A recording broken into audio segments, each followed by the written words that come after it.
adalah virus penyebab penyakit AIDS atau Acquired Immune Deficiency Syndrome. HIV kepanjangan dari Human Immunodeficiency Virus, suatu virus yang menyerang sistem kekebalan tubuh. Saat pertama kali terinfeksi HIV, penderitanya tidak menunjukkan gejala. Barulah saat virus berkembang tidak terkendali, berbagai infeksi datang bersamaan akibat daya tahan tubuh yang sangat lemah, dan infeksi HIV sudah berkembang menjadi AIDS.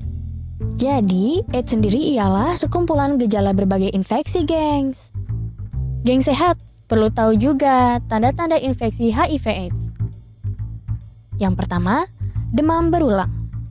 Gejala ini sama dengan demam pada umumnya, yaitu suhu tubuh sekitar 38-40 derajat Celcius. Selain itu, demam disertai dengan gejala ringan lain seperti kelelahan, muncul pembekakan pada kelenjar getah bening, serta sakit tenggorokan. Yang kedua, nyeri otot. Nyeri otot di sini berbeda dengan pegal-pegal akibat kelelahan setelah beraktivitas fisik. Penderita infeksi HIV akan mengalami nyeri otot dan kelelahan akibat serangan di HIV tahap awal. Yang ketiga, kelelahan. Respon inflamasi yang dihasilkan oleh sistem kekebalan tubuh bisa mengakibatkan lelah dan lesu pada tubuh. Kelelahan tersebut dapat menjadi tanda awal maupun infeksi HIV yang sudah lanjut. Yang keempat, ruam kulit. Ciri-ciri ini memang tidak selalu ada dan kemunculannya seringkali diabaikan karena ruam yang muncul hanya samar-samar, tidak seperti penyakit campak yang terlihat jelas. Yang kelima, penurunan berat badan. Menurunnya sistem kekebalan tubuh akibat infeksi HIV bisa menyebabkan berbagai gejala infeksi yang berdampak pada penurunan berat badan. Yang keenam, keringat malam. Bagi penderita HIV, tanda keringat malam akan terjadi walaupun saat tidak sedang melakukan aktivitas fisik apapun. Yang ketujuh, sakit tenggorokan. Rasa sakit pada tenggorokan yang muncul sama seperti ketika terkena radang tenggorokan pada umumnya. Yang kedelapan, kebingungan atau sulit berkonsentrasi.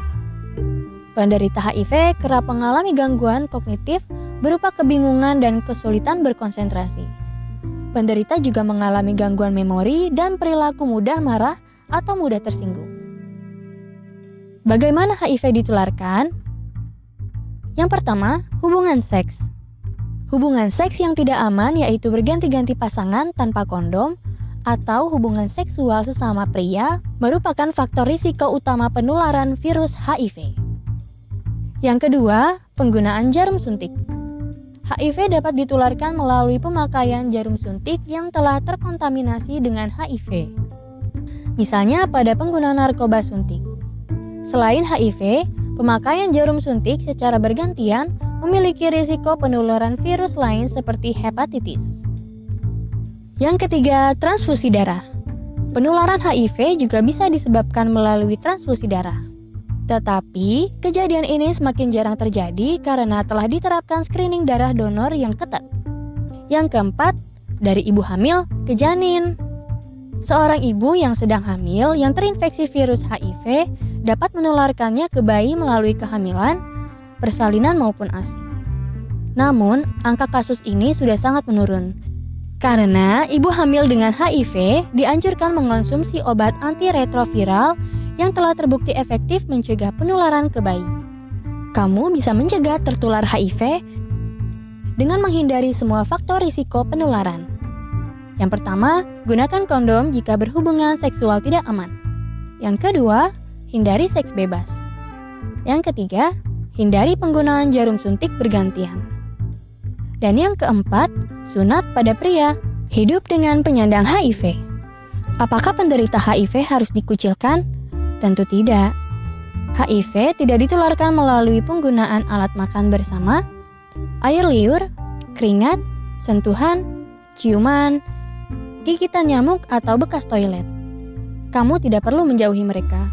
Berikan dukungan kepada penyandang HIV atau ODA atau orang dengan HIV/AIDS sehingga mereka dapat minum obat teratur dan hidup normal layaknya orang tanpa HIV.